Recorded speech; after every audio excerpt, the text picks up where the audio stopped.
E aí, tudo bem com vocês? Bem-vindos a mais um vídeo aqui do nosso canal. Meu nome é Lucas, do canal Vida sobre a Palavra. E no vídeo de hoje eu quero compartilhar aqui os ensinamentos do livro Curados pela Palavra, do autor Jorge Mitian. É um livro que fala sobre cura espiritual, cura interior, né?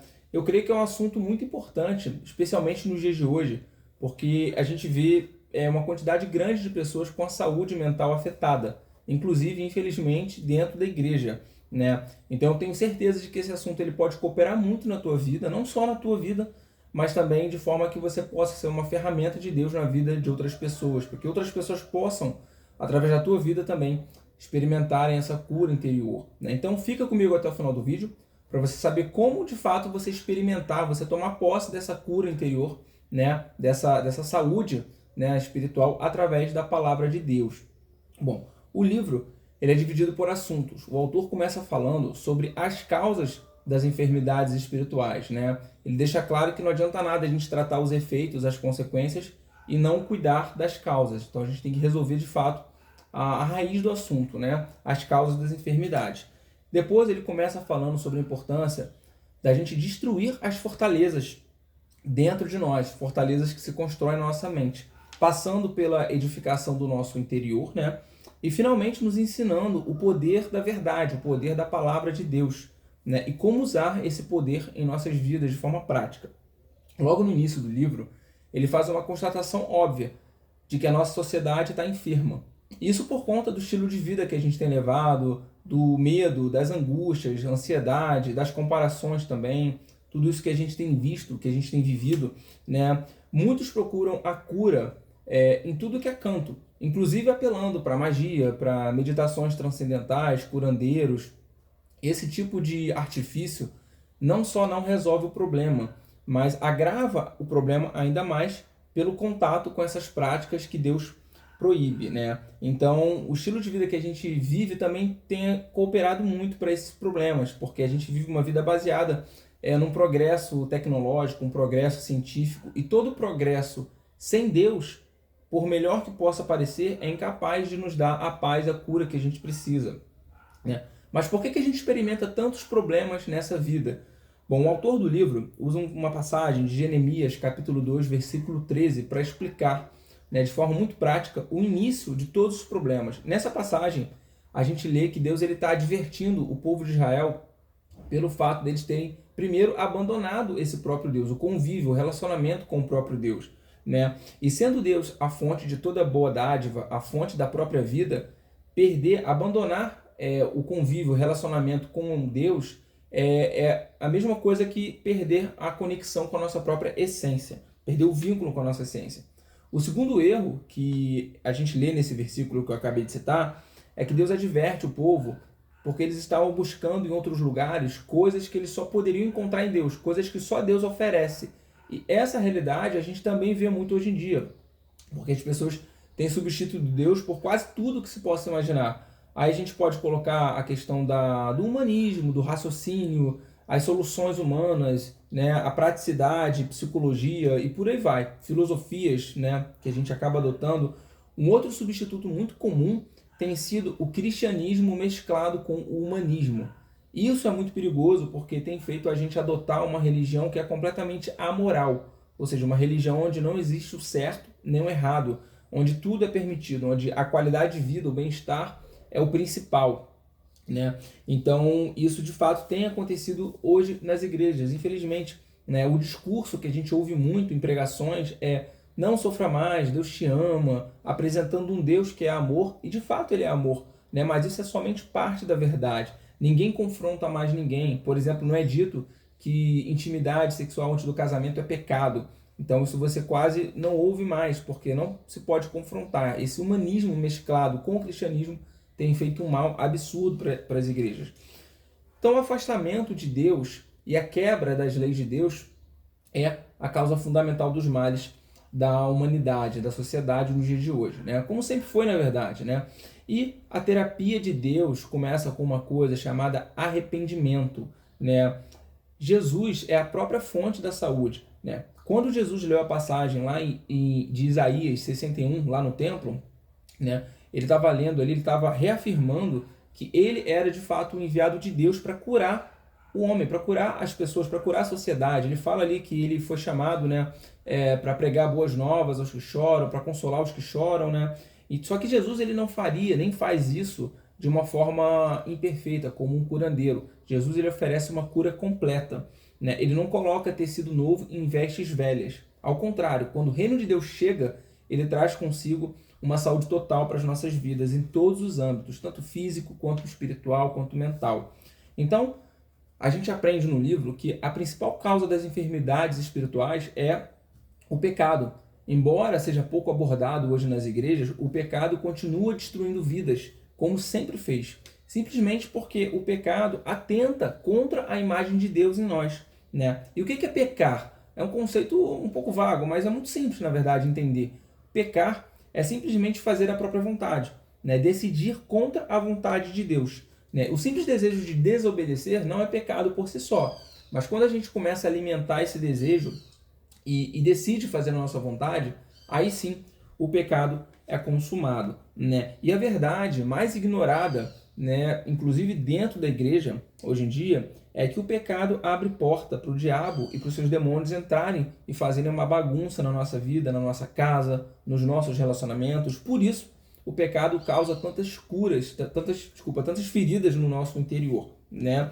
Não querer abandonar o pecado, justificar o pecado, esconder o pecado, não assumir responsabilidades pelos seus atos, tudo isso são coisas que são caminhos errados que vão nos manter dentro dessa cadeia. E qual é o caminho certo? Bom, o caminho certo, como eu falei ainda agora, é o arrependimento. E arrependimento, segundo a palavra de Deus, significa assumir a nossa responsabilidade pelos nossos atos, né? Abandonar o pecado e confessar esse pecado, né? Confessar para quem? Bom, não é somente confessar para Deus, até porque vamos combinar que Deus ele já sabe o nosso pecado, Deus já conhece o que a gente faz, né? A gente tem que confessar o pecado também para aquelas pessoas que a gente ofendeu, como diz lá em Tiago 5,16, que a gente deve orar uns pelos outros, confessar os pecados uns aos outros, né?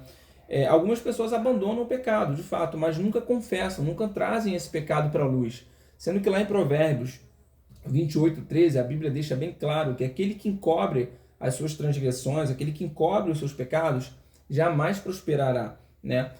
Bom, a segunda causa das enfermidades espirituais que a gente tem é o rancor ou ressentimento, né? Guardar rancor, guardar ressentimento, nada mais é do que a falta de uma disposição da gente perdoar a quem nos ofendeu, né? Só que a gente tem que levar em conta que a gente vive numa sociedade injusta mesmo, em um mundo cruel e tenebroso, como diz a Bíblia. E a gente vai sofrer injustiça, né? Alguns sofrem injustiça desde a infância.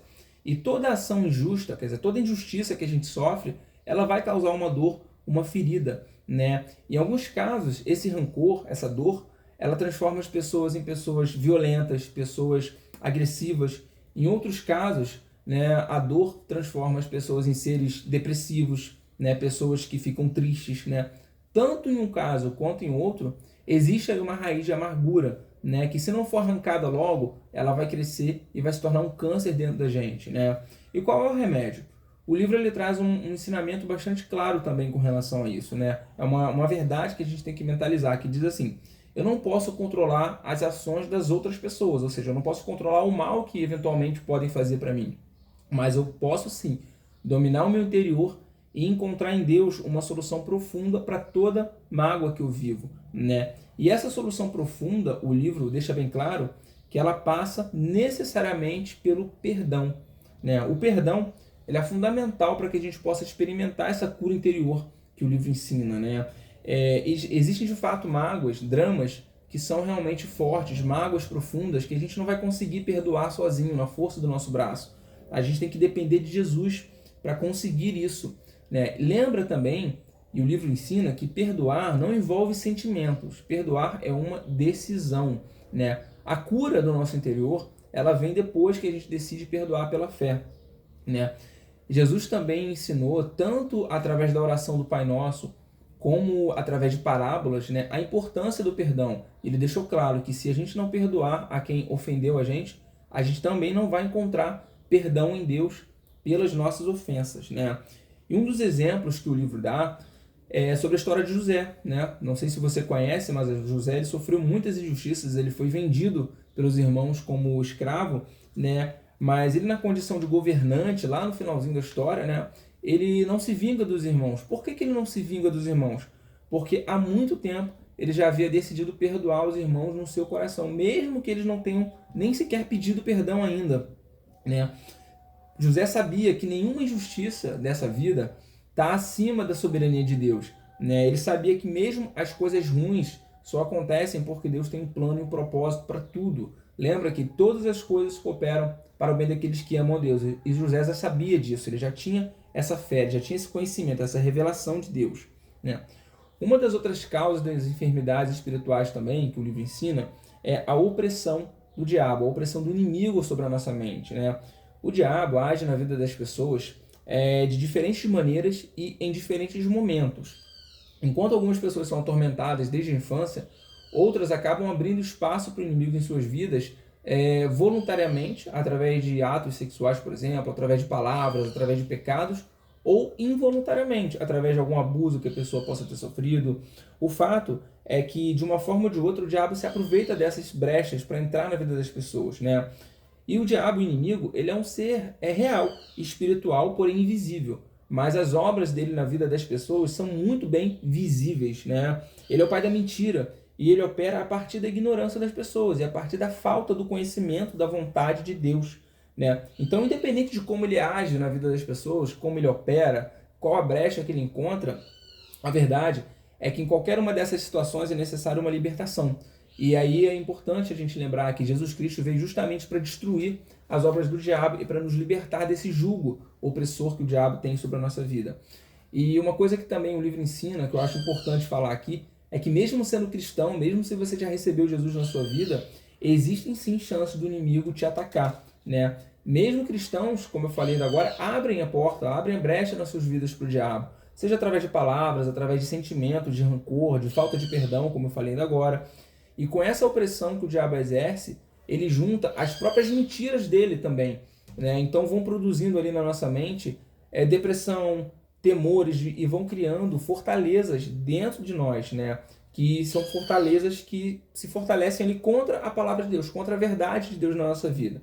E algumas pessoas, por acreditarem nessas mentiras, acabam abrindo porta para depressão, desistindo, jogando a toalha, abrindo mão da própria vida, desistindo do propósito de Deus na nossa vida, desistindo de perseverar. É importante lembrar que Jesus, apesar de tudo, ele prometeu estar conosco todos os dias até o fim dos séculos, né? Até a consumação dos séculos. Ele prometeu vitória para nós em meio às aflições. Então é importante que você clame a Ele e não deixe de crer no poder da verdade, da palavra de Deus, né? Uma outra coisa que também encontra espaço nas nossas vidas, quando a gente aceita as mentiras do diabo, é o medo, é o temor. Mas eu não estou falando do temor que é o princípio da sabedoria, né? O temor a Deus, aquele medo que nos impede de pecar. Não é isso. Eu estou falando do medo que te paralisa, que mantém as pessoas numa cadeia. E aí pode ser o medo de qualquer coisa, pode ser o medo de uma doença, um medo da pobreza, um medo da escassez, de faltar alguma coisa, medo de que alguém morra, medo da violência, pode ser medo de qualquer coisa, medo de sair de casa, medo da solidão. Tudo isso são formas que o diabo tem para nos aprisionar nossa mente e roubar a nossa fé e a nossa confiança no cuidado de Deus. Na verdade, é que Deus cuida de nós, né? Se esse for o seu caso, o livro ensina a orar de forma específica, né? Confessando tudo o que você sente a Deus, né? E pedindo para Ele vir em teu socorro, né? Declare as verdades bíblicas, né? Sobre o cuidado de Deus, passagens que dizem que Deus cuida de você, que Deus cuida de nós.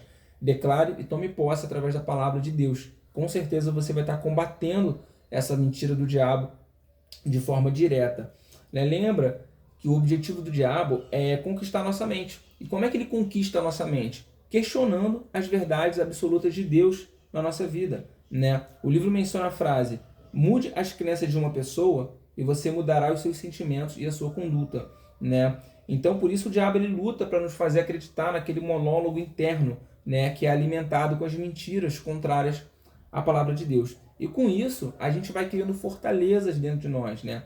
E essas fortalezas precisam ser destruídas com a verdade.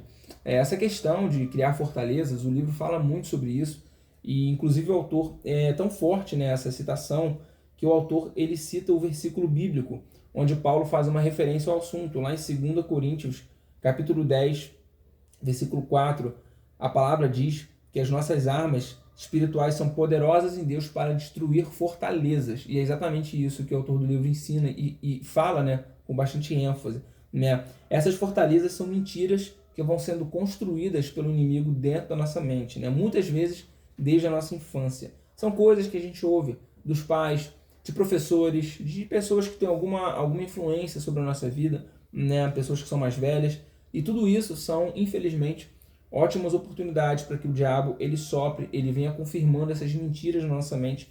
E essas mentiras, por sua vez, vão se tornando fundamentos, vão se tornando verdades para a gente. É como se um castelo, né, de mentiras fosse construído a cada palavra que a gente ouve, né, que vem como uma seta, a cada comparação que fazem com a gente, né, com relação a outra pessoa. E aí a gente vai se fechando cada vez mais para a verdade que em Deus nós somos sim amados e pelas pessoas ao nosso redor também. Né? Isso vira um ciclo vicioso e esse ciclo ele tem que ser interrompido, senão ele só tende a piorar. Para combater isso, a gente precisa levar todo o pensamento cativo à obediência de Cristo, como diz na Bíblia. E eu não estou falando aqui de pensamentos negativos isolados que a gente tem às vezes com relação a gente, com relação a situações, isso é até comum. Eu estou falando de pensamentos que são encadeados, sabe? Uma argumentação sólida, aquilo que vai se tornando de fato uma verdade concreta para a gente. Não que seja verdade, não é verdade, mas para a gente acaba sendo concreto. Então é um modo de pensar estruturado que vai se formando sem que a gente perceba isso, né? E o que o diabo quer com isso, afinal? É destruir a personalidade de Deus dentro de nós, a imagem de Deus em nós. É tudo o que ele quer. Deus é alegria, é vida em abundância, é uma vida com propósito, e é isso que o diabo quer roubar de nós. Uma coisa importante é saber que desde Adão, todo ser humano, todo homem, toda mulher tem um complexo de inferioridade. E a razão é muito simples. Desde que o pecado entrou no mundo, a gente não é mais o que a gente deveria ser. Então, de fato, o inimigo usa essa circunstância para fazer a gente achar que aquilo só acontece com a gente, com mais ninguém. Mas não é verdade. Uma outra coisa também que colabora para esse quadro, né, para gravar esse quadro, é a altivez. A altivez, o livro explica, é o orgulho que muitas das vezes a gente cria, né, até mesmo como uma forma de proteção pessoal. Às vezes, depois de alguma ofensa que a gente sofre, a gente pensa, né, agora eu não levo mais desaforo para casa, agora ninguém vai mais me humilhar, né, e a gente acaba criando, se tornando altivo, reagindo contra quem nos ofende, ou mesmo contra quem sequer nos ofendeu. Apenas para não ser ofendido, a gente acaba já se fechando, né? Só que se a gente tem certeza da nossa identidade em Cristo, a gente vai baixar as armas do nosso coração, sem medo de mostrar nossas falhas, sem medo mesmo de sofrer ofensas, porque esse é o caminho para a cura, né? O autor ele coloca a visão dele sobre o assunto, né, com relação a isso, e diz que o depressivo, a pessoa que tem depressão, ela tem uma imagem negativa de si mesmo, né, e ela olha para o futuro sem nenhuma esperança, né? A pessoa pensa assim, isso não tem solução, né? A vida não tem solução, a vida não vale a pena. Mas a Bíblia diz que sim, que a gente conta com as armas poderosas em Deus para superar tudo isso, né? E não é necessário nenhum tipo de técnica, nenhum tipo de regressão para resolver esse problema, né? Basta a gente crer e tomar posse da verdade de Deus, já está disponível na Bíblia para a gente, e essa verdade vai nos libertar, né? Como diz lá a Bíblia, né? Conhecereis a verdade e a verdade vos libertará. E qual é essa verdade? É a verdade que Jesus nos ama. Se a gente decidir se deixar guiar por essa verdade, né, ao invés de ser guiado pelos nossos sentimentos, a gente vai experimentar a cura de verdade. E é aí que se inicia o processo de edificação do nosso ser, edificação do nosso interior que o livro fala, né? E esse processo, como o próprio nome diz, é um processo. Isso deve acontecer com todo cristão para que a gente seja fortalecido e alcance a maturidade, né? A Bíblia fala de a perfeita varonilidade, né? E esse processo ele vai ter início a partir do momento que a gente é revelado sobre a nossa identidade em Cristo, né? Em primeiro lugar, é importante a gente entender que Deus ele nos criou e ele não fez nada por atacado, ele não fez nada simplesmente sem pensar. Você é uma pessoa única, assim como eu, né? Não existe mais ninguém igual a você no planeta, não existe mais ninguém igual a mim no planeta. Deus ele fez a gente, Deus ele te fez pensando em você em cada detalhe, né? E ele te fez assim como você é porque ele quis assim, ele escolheu você. Essa verdade, ela é muito poderosa, né? E é aqui que a nossa filiação ela começa. porque a nossa filiação em Cristo, ela nos identifica, né? É assim no mundo físico também, no nome, na nossa identidade, na nossa certidão de nascimento, tem lá o nome dos nossos pais. Então, de fato, é aqui que começa o nosso processo de reconhecimento de quem nós somos em Cristo Jesus. A Bíblia diz lá em João, capítulo 1, versículo 12, que se você recebeu Jesus na sua vida, você recebeu poder para ser chamado filho de Deus. Então, essa verdade, ela é poderosa o suficiente para lançar fora todo o engano que o inimigo quer colocar na nossa mente, dizendo que você é só mais um ser nesse universo gigante. Isso não é verdade. Nós somos planejados por Deus e podemos ser filhos de Deus se a gente de fato receber Jesus em nossas vidas, né? A Bíblia, inclusive, ela é repleta de passagens que dizem o que nós somos de verdade em Cristo Jesus, né? A herança que nós temos junto com Ele, né? Algumas das coisas que o livro fala é que em Cristo nós somos conhecidos, escolhidos, desejados, amados, aceitos, redimidos, guardados, chamados, justificados, e tudo isso são verdades absolutas que a gente deve tomar posse e viver realmente dessa forma aqui, né? Basta você crer e declarar essas verdades na sua vida, né? Um outro fator importante também no processo de cura passa pela nossa autoestima, né? A autoestima tem a ver com a visão que a gente tem de nós mesmos, né? E como que você se vê? Você se sente alguém mais importante do que os outros, ou ao contrário, você se sente alguém pior, menos importante do que os outros, né? Bom, Jesus mandou amar o próximo como a si mesmo, né? Então, até mesmo para a gente viver esse amor de Deus e obedecer esse mandamento, a gente precisa ter uma visão certa a respeito da gente, a respeito de quem nós somos, né?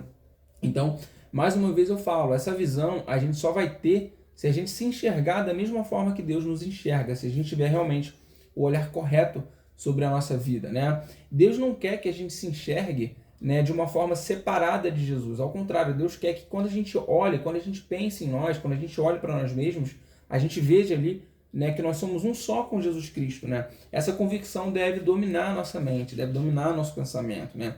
O inimigo, mais uma vez, ele tenta nos enganar, né, nos mostrando uma imagem, uma autoimagem da gente sem Jesus. Por isso que às vezes a gente age diante de Deus como pedintes e não como filhos, né? Lá em Efésios, capítulo 2, versículo 5, diz que a gente está sentado nos lugares celestiais com Cristo Jesus. Isso é um mistério, é uma verdade que a gente tem que buscar revelação em Deus. Se a gente de fato entender isso, entender essa verdade, a gente vai ter a visão correta de quem nós somos, né? E de que, de fato, em Jesus a gente realmente é herdeiro e filho de Deus. Isso vai, com certeza, pavimentar o caminho para a nossa cura, né? E esse processo de cura envolve também a nossa segurança em Cristo, né? Mas como que a gente vai falar de segurança em um mundo completamente inseguro? O livro ensina que a segurança que a gente tem em Cristo, a paz interior, não depende das circunstâncias, né? Não depende do que acontece fora da gente, né? Até porque a gente não pode controlar nada fora da gente, o nosso exterior a gente não controla, né? A única forma que a gente tem de edificar o nosso interior é, de fato, trazendo essa segurança para a nossa mente, tomando posse dela, né? E aí a única coisa que a gente pode fazer para destruir isso tudo é o pecado que a gente escolhe cometer. Por isso a gente deve ter o temor a Deus, o temor que nos impede de pecar, né? Também é importante lembrar de algumas verdades em relação à nossa segurança em Jesus. Por exemplo, todas as coisas estão debaixo do controle de Deus. Não existe nada que fuja do controle dele, nem a violência, nada do que a gente vê na Terra. E Deus faz com que tudo coopere para o bem daqueles que o amam, né? E Ele tem um propósito para todas as coisas debaixo do céu. Se essas verdades estiverem bem fundamentadas na nossa vida, a gente não vai ter motivo para temer o mundo, para ter medo da violência ou de qualquer coisa que possa acontecer do lado de fora, né? Além disso, uma passagem que me consola muito pessoalmente, né, que eu gosto bastante, é lá de Romanos 8,32, que diz que Deus, ele já deu o próprio Jesus. Se ele deu Jesus por nós, o que mais ele não daria? O que mais ele não faria, né? Então, isso é uma verdade que deve estar bem presente assim na nossa mente, né? É uma verdade que nos dá esperança e que nós somos dele e que ele habita em nós, né? Separados de Cristo, de fato, a gente não tem nenhuma chance de viver bem. De fato, entrega a nossa própria sorte, entrega as circunstâncias, a gente realmente não tem para onde ir. Então a palavra de Deus nos manda renovar a nossa mente, né? E que renovação é essa? Como é que a gente vai fazer para renovar a nossa mente, né? As formas práticas da gente fazer isso é se expor à palavra de Deus. Não tem como, na verdade, a gente fazer isso de outra forma, né? é lendo a Bíblia, meditando, orando, interiorizando tudo aquilo que a gente lê, né? Assim a gente vai estar com a mente renovada. Não são todos os cristãos que têm a mente renovada, somente aqueles que são de fato espirituais e que buscam ter esse contato diário com a palavra, né?